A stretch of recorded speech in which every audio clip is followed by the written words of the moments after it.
Mataji, when are you ready now? Yes, Prabhuji. Hare Krishna, dear devotees, please accept my humble obeisances. All glories to Srila Prabhupada and Guru Maharaj. Om Namo Bhagavate Vasudevaya. Om Namo Bhagavate Vasudevaya. Om Namo Bhagavate Vasudevaya. Narayanam Namaskritya Naran Chaiva Narottamam Devim Saraswatim Vyasam Tato Jayam Mudirayet Nashtaprayesha Bhadreshu Nityam Bhagavata Sevaya Bhagavate Uttama Sloke Bhaktir Bhavati Naishtiki Krishnaya Vasudevaya Devaki Nandanaya Cha Nandagopakumaraya Govindaya Namo Namaha Namo Pankajanabhaya Namo Pankajamaline Namo Pankajanetraya Namaste Pankajangri. Today we are reading from Srimad Bhagavatam, Canto 6, Chapter 14, verses 37 to 49. King Chitraketu's Lamentation. Text 37. The mother's attraction and attention to the son, like that of the child's father, excessively increased. The other wives, seeing Chitraketu's son, seeing Kritaduti's son, were very much agitated, as if by high fevers, with desire to have sons. Text 38. As King Chitraketu fostered his son very carefully, his affection for Queen Kritadyuti increased, but gradually he lost affection for other wives who had no sons. Text 39. The other queens were extremely unhappy due to their being sonless. Because of the king's negligence towards them, they condemned themselves in envy and lamented. Text 40. A wife who has no sons is neglected at home by her husband and dishonored by her co wives, exactly like a maidservant. Certainly, such a woman is condemned in every respect because of her sinful life. Text 41. Every maid, even maidservants who are constantly engaged in rendering services to the husband, are honored by the husband, and thus they have nothing for which to lament. Our position, however, is that we are maidservants of the maidservant. Therefore, we are most unfortunate. Text 42. Sri Sukadeva Goswami continued, being neglected by her husband and seeing Kritadyuti's opulence in possessing a son, Kritadyuti's co-wives always burned in envy, which became extremely strong. Text 43. As their envy increased, they lost their intelligence. Being extremely hard-hearted and unable to tolerate the king's neglect, they finally administered poison to the son. Text 44. Unaware of the poison administered by her co-wives, Queen Kritadyuti walked within the house, thinking that her son was sleeping deeply. She did not understand that he was dead. Text 45. Thinking that her child has been sleeping for a long time, Queen Kritadyuti, who was certainly very intelligent, ordered the nurse, my dear friend, please bring my son here. Text 46. When the maidservant approached the child, who was lying down, she saw that his eyes were turned upwards. There were no signs of life, all signs having stopped. All his senses having stopped. As she could understand that the child was dead, seeing this, she immediately cried, now I am doomed, and fell to the ground. Text 47. In great agitation, the maidservant struck her breast with both hands and cried loudly in regretful words. Hearing her loud voice, Queen immediately came, and when she approached her son, she saw that he was suddenly dead. Text 48. In great lamentation, her hair and dress is disarrayed. The queen fell to the ground unconscious. Text 49. O King Parikshit, hearing the loud crying, all the inhabitants of the palace came, both men and women. Being equally aggrieved, they also began to cry. The queen who had administered the poison also cried pretentiously, knowing full well their offenses. Thank you very much, Prabhuji. Hare Krishna.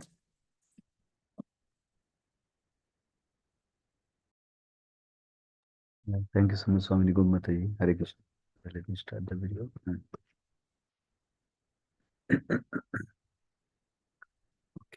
So now brief prayers and then we can continue. ओम ज्ञानतिमिरन्दस्य ज्ञानाञ्जनशलाकया चक्षुरुन्मिलितं येन तस्मै श्रीगुरुवे नमः। नमो विष्णुपदाय कृष्णप्रस्थाय भूतले श्रीमते भक्तिवेदान्ता स्वामिनिति नामिने। नमस्ते सारस्वतीदेवे गौरवाणी प्रचारिणे निर्विशेषशून्यवादी पाश्चात्यदेशतारिणे। जय श्री कृष्ण चैतन्य प्रभु नित्यानंद श्री अद्वैत गदाधर श्रीवासादि गौर भक्तवृंद। हरे कृष्ण कृष्ण कृष्ण हरे हरे, हरे Ram Ram Ram Hare Hare. Yeah. So, say instructive section where we are in Chitraketu's pastime. So, what we heard so far briefly was Chitraketu was a great king with lots of opulences, beauty, knowledge, everything, great parentage even, and great wealth, everything he had, but he didn't have a son. So he was lamenting. And then when Angiramuni came, he requested to relieve his anxiety. And then we heard how Angiramuni helped him to do a sacrifice.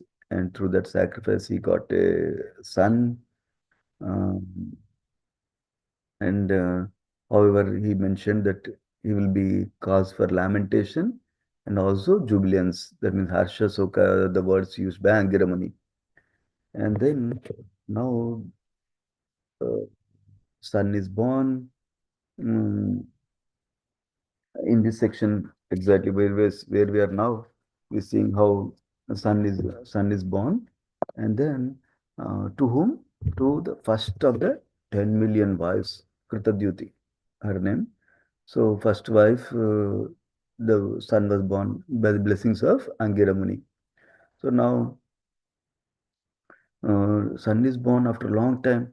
So previous section we heard how somebody who doesn't have any money, when he gets a lot of money one shot, then you'll check it very, very valuably.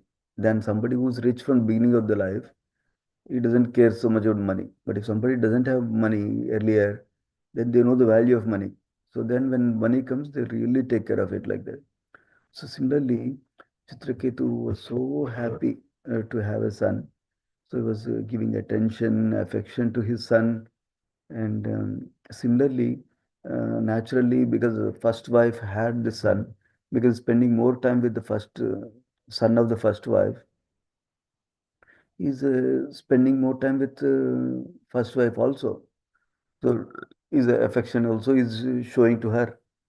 And in this process, what happened, it's not wrong to show affection to his wife and son. So what happened was he lost affection for the other wives is described in these verses that we read today. Number one. That means he lost affection for all other wives except for the first wife. Number two, he neglected the other wives also. That's the second thing that happened. So, because of his not having affection, not exhibiting affection to a wives, and also because of his neglect to them, and because they do not have a son, only first wife has a son, these wives developed unhappiness, lamentation, and envy towards the first wife. And also, uh, uh, now, because they developed this envy, now further sequence of actions happen. I'll describe the storyline what we covered so far in the verses, and then we'll go into theme of envy today. So then, because they were so much afflicted with envy, they lost their intelligence. What they're doing also, they lost it because envy is so strong. And because of that, what did they do? They poisoned the child. The child. The child. Normally, wife loves husband to be happy.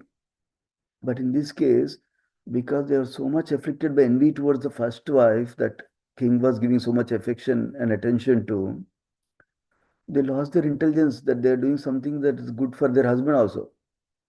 And they gave poison to the first wife's son. And essentially, first wife's son died, and maid servant saw first, and she was horrified to see the son dying, the prince dying. So then Queen came and queen saw. Queen also is devastated seeing the son dying. And then the king came. King is superly devastated by seeing the son without any life like that. So that is where our section ends today. Further section starts tomorrow, but that's where our section ends today. So essentially, son was born. King and first queen was taking care of the son so much, and king was having so much affection for first wife, but he lost affection and he neglected the other wives other than the first wife. Because of that, other queens were unhappy and their envy increased. What does envy mean? We'll discuss more. Envy increased and they poisoned the son, and everybody's in grief now. That is the overall storyline. So today I thought we'll focus on the envy as a negative quality, how is not helpful for bhakti, and how do we detect envy, what are the problems of envy, how do we detect envy, and then what can we do about envy. Those are the few things we'll discuss. Yeah. First of all, what is envy? Envy is commonly used term, but generally the lower form of envy is called jealousy. That means we we're jealous that others have this something valuable that we don't have, like that. Whether it's some resource that they have, whether there's some quality that they have, whether there's some privilege they have, like that. That's a jealousy. Envy is stronger emotion than jealousy. Envy means not only where we feel that we don't have what they have, we also feel they should not have it. That means we are ready to do anything to make sure they don't have it, like that also. That kind of that is a stronger emotion, envy. So how does this envy uh, manifest? Before that, uh, it's important to understand that envy can manifest because of our material thought process, because of material vision, not spiritual vision. So, for example, somebody can be envious because of different reasons, different things that others are superior to us in different ways. One is they might have better facilities than us. Like somebody got a better gift than us, somebody has a better car than us, somebody has a better home than us, somebody has a better some resource than us, better job than us, somebody has better health than us, like that facilities. That will cause envy in some people, like that. Number one. And remember, these are all material facilities. Number two, actually, by the way, this is from His Grace Radhashyam Prabhu. In one of the lectures, he gives the acronym fear glorification, like that. So that is acronym is shares how we are envious of others, what all things we are envious of, like that. Facilities we discussed. F for facilities. E for he describes enjoyment. So, but somebody getting enjoyment in their life, whether it is due to different success after success or because of the facility, because of the different whatever reason, others are getting success after success, like that. Then that is the enjoyment. So others are enjoying success. We are not able to enjoy success. There is another point of how we might be envious of others. And then F-E-A-R, A is attention. If somebody, my Guru Maharaj is giving more attention to that other devotee, or some congregation members are giving more attention to other devotee, then are other devotees getting more rewards than me, like that. Then that is also attention. That also a source of envy for many others, like that.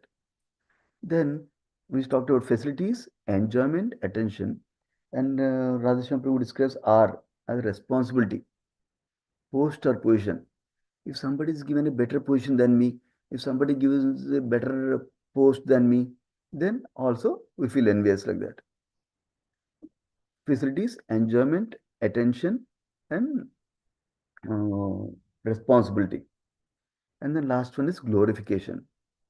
If somebody is glorified, if somebody is becoming popular, if somebody become famous, then we might also become envious, like that. So These are all coming, if you notice, because of material thought process. What is material thought process versus spiritual thought process?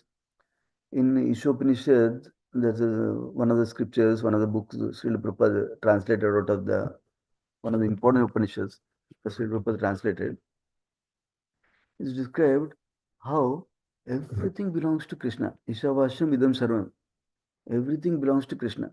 That means everything we see around us, everything we don't see that is in material world, everything belongs to Krishna. And everybody is given certain quota to accept what they are entitled to as a gift by Krishna to each of us. That means each of us is given certain amount of intelligence, certain amount of resources, certain relationships in our life according to our quota, what we have done in the previous life. So that is sanctioned by Krishna to us. Similarly, how Krishna has sanctioned certain things to us, Krishna has sanctioned certain things to others also in their life, certain gifts to others. And what is the purpose of these gifts to each of us? So that we can utilize those gifts to serve Krishna. That is the purpose. So when we have the spiritual conception that everything that we have and others have is Krishna's property, but we and others have been given a quota to take care of it to serve Krishna again right now. Its purpose for service only is given. The same resources that we are having are given. When we understand this, then we'll not be going into these other impure qualities like envy, like that. Because when I see that Krishna gave me this um, enough money so that I can contribute to service of Krishna. Krishna has given me enough intelligence so I can utilize for service of Krishna. Krishna has given me this ability to cook so I can utilize for Krishna service. Like that, when I see that, then I'm not proud of my ability or resources or intelligence that I have. Because I understand Krishna has gifted me for service only. So then it's coming from Krishna. So I'm grateful to Krishna. Thank you, Krishna, for giving me opportunity to serve in this way with this ability. Like that. We'll feel grateful to Krishna instead of becoming proud. I have this ability or this resource like that. Hmm, that is one aspect. Similarly, we also understand Krishna may take away this ability anytime he wants. In the next moment, he may take away this ability or this resource if he thinks this is not required for any service currently. Remember in the first canto, we read how Arjuna was a great warrior and fighted with so many great warriors in the Kurukshetra war. So he became victorious also. But after the war, when after Krishna's disappearance, when Arjuna was coming from Dwaraka to Hastinapur with the queens of Krishna, that time small cowherd boys, cowherd men, they defeated Arjuna while he's coming.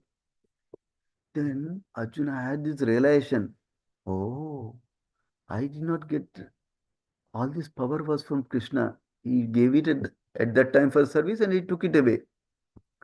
So like that here, relation. Similarly, each one of us, if we don't utilize the available intelligence, ability, and resources in Krishna's service, Krishna can take away any time because we're not using it for his service anyway.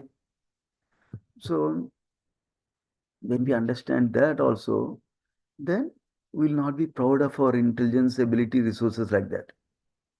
Similarly, Krishna has given for others also, for other devotees also, other people also, He's given intelligence, ability, resources according to what they have done in the past karma, so that He's giving the opportunity for them to utilize in Krishna service. Whether they utilize in Krishna service or not, it's their free will. We don't need to be worried about that.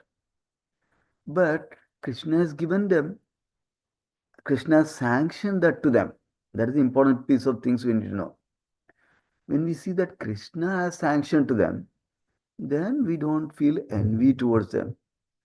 Because if we feel envy towards them, then it's essentially we're feeling envy towards Krishna. Because Krishna is only giving them.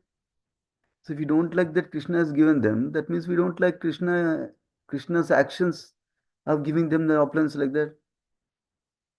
So when we understand this spiritually and stay in that spiritual vision, that my goal is to serve Krishna, my goal is not to enjoy this, enjoy that, enjoy this like that. Then we can protect ourselves from envy. That is one important thing I wanted to share with you. Then some of us may think that uh, yeah, before that, in Bhagavad Gita, Krishna tells Arjuna that because you are anasuya way, you are non-envious, I am sharing this knowledge with you like that. So similarly, when we are non-envious only, when we don't have envy, then at least the majority portion, then only we can understand the knowledge of Bhagavad Gita and Srimad Bhagavatam, this Vedic literature that Krishna has given us. Otherwise, very hard to understand Vedic scriptures if we have this quality of envy like that. And then, other thing in this section, we also heard how husband needs to care for the wife needs to care for husband. So, these dealings of affection are essential between wife and husband. And giving attention, not being neglectful, is also important in the family life between husband and wife. So, I'll speak little about that and then we'll come back to the envy topic again. So, one of the ways is described, there's a book called Five Love Languages, not written by devotee, but still helpful in our relationships. So, the idea is that each of us speaks certain love languages described, like how I may speak Telugu, somebody may speak Gujarati, somebody may speak Hindi, somebody may speak Nepali, like the different languages somebody may speak. So, and somebody may not understand any other language also. Then somebody is understanding only particular language, but if I try to speak in a different language, they cannot understand it. Even though I'm telling some glorification, praise to them, they may not understand it. Similarly, each of us has a predominant love language also.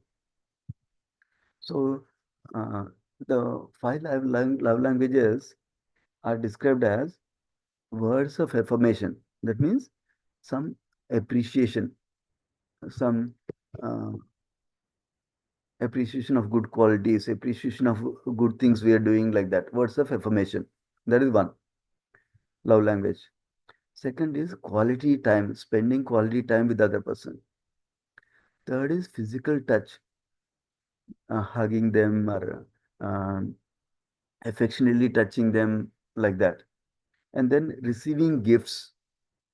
That means somebody's love language may be when they get gifts more, they will be happy. And then acts of service. So let us say somebody's love language is to receive service. We can give hundreds of gifts to them. We can appreciate them a lot. We can spend quality time to them. We can give physical touch. But it's still, they don't pursue that we are loving them because they only want service from others. If somebody loves appreciation, but even though we give them lot of gifts, we spend them lot of quality time, even though we do lot of service to them, it doesn't touch their heart. They still think we don't love them enough.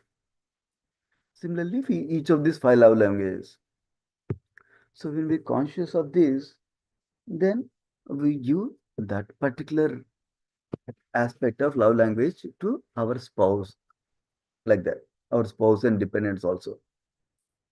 Because otherwise, even though we're doing so many things, but they don't pursue the love from us. So that's one way we can extend our affection to us. Of course, internally in the heart, we need to have affection. But how we express the affection is also important. That's what I'm sharing. Because I may be spending 5 hours to give affection in one way, but they want affection for 5 minutes in another way. That's all. So that may matters a lot. And then we talked about affection and not neglecting others, right? So that's a other thing. And then in this section also we hear about how if a wife doesn't speak sweetly, then the home is as good as forest, like that is described. So we need to learn as wife and husband, as family members, to learn to speak pleasingly, to learn sweetly, speak sweetly. So that way it's a harmonious environment to grow in Krishna consciousness together without stress of displeasure of others like that. That's another thing I wanted to mention. Then this quality of envy, now we'll go back to the quality of envy.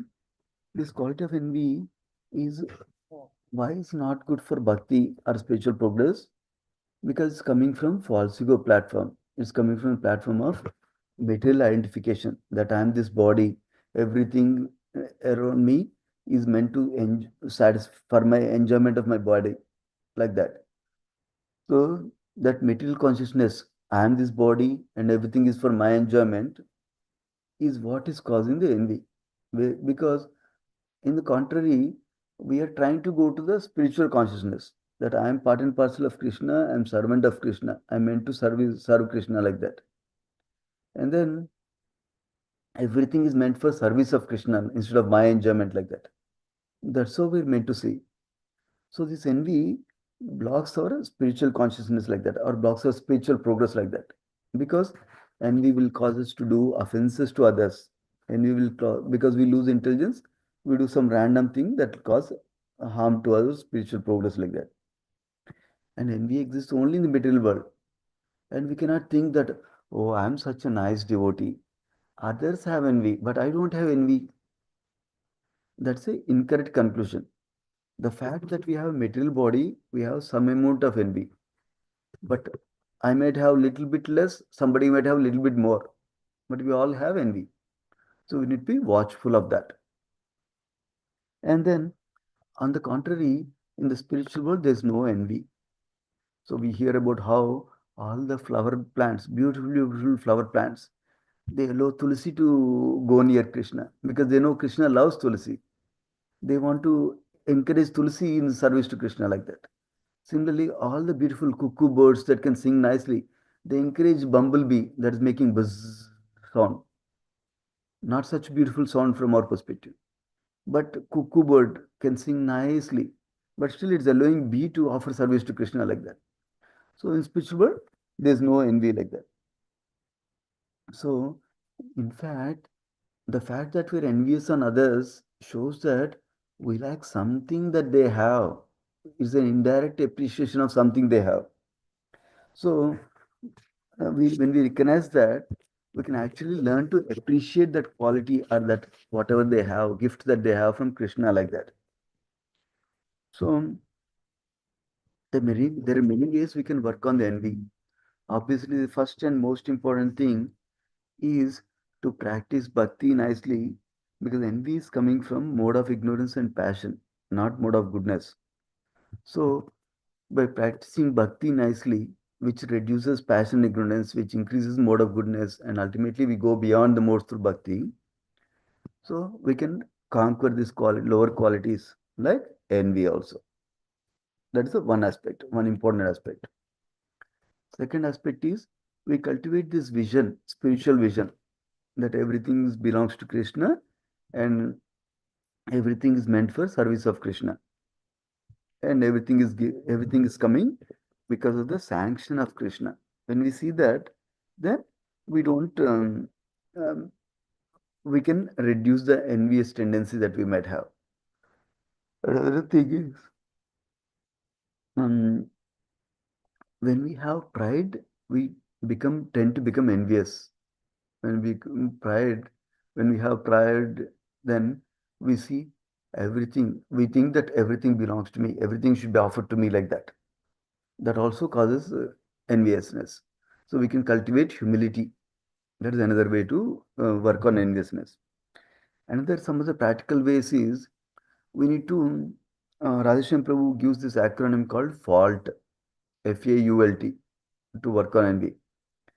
F is we focus on the good of others, good qualities of others, good things that they have, instead of focusing on their faults like that. Because envious person sees other person faulty. Oh, by the way, I had this realization when I went to Badrinath Yatra last year in October. I used to think envy means uh, others have something, I want it. That means others are superior some way, so I don't like it. That's what I thought envy means only. That's the only aspect of envy I saw at that time. But later on, I understood, and little realization came. Another aspect of envy is I want to show myself superior to others. That means I want to show how I'm great, how I'm great, how I'm great, like that. That's also enviousness, other side of enviousness. Otherwise, I used to think I don't have so much envy. I have little envy, maybe not so much. Then when I realized, oh, I have this tendency to show myself superior to others. That's the envy that I have. I need to work on it like that. So that's another aspect of envy we need to be watchful of also. Coming back to the acronym of fault, FAULT, that Radhesham Prabhu describes, F is focusing on good in others, not faults of others. And A is awareness of danger of fault finding. And the drawbacks of false finding, disasters of false finding by reading scriptures, by hearing from devotees like that. And then U is for uplifting consciousness of others and ourselves by hearing the pastimes of Krishna, by hearing pastimes of Rama, by hearing the pastimes of Supreme Lord, our envious nature will go away. Then we, of course, pray to Krishna. We leave it to Krishna. Krishna, if you so desire, please remove this tendency of becoming envious of others. Like that, we can live to Krishna. And then tolerate envy. So when that means when we see others have something superior that we don't have, we need to learn to tolerate, understanding that Krishna sanctioned that in their life for them. Krishna has given me other qualities for me. Krishna has given me other resources. So I count on those blessings that I have and be grateful for that. And be thankful to Krishna that you gave me so many things to my life. Of course, I don't have that thing that this devotee has. That's okay. But you give me other things. Thank you so much. So like that, we'll grateful attitude, and we see Krishna has sanctioned them, so we don't feel bad like that. That's the other aspect of working on envy like this. And um, so basically, to summarize, envy is not a good quality. Envy is born out false ego and material consciousness. So instead, we need to cultivate spiritual consciousness and practice devotional service sincerely, so we can work on envy in the heart. For that, we discussed a few different ways how to detect envy in ourselves, how to work on the envy that we see in ourselves. So if we don't see that I have envy, we cannot work on it. So it's important to see that we have envy. Then we can work on it and we can practice working on it like that. So we'll pause here. So we'll continue the next section tomorrow onwards. What happened after they're all in grief like that? We'll see that in the next section, beautiful section. We'll pause here. Srimad Bhagavatam ki jai, Sri Prabhupada ki jai. वाञ्छाकल्पतरुभ्यश्च कृपासिन्धुभ्येव च पतितानां पावनेभ्यो वैष्णवेभ्यो नमो नमः. Thank you, everybody. Hare Krishna. Thank you very Thank you, much, Prabhuji. Prabhuji. Hare Krishna. Hare Thank Krishna. you, Prabhuji. Hare Krishna. Hare Krishna. Thank you, Prabhuji. Hare Krishna.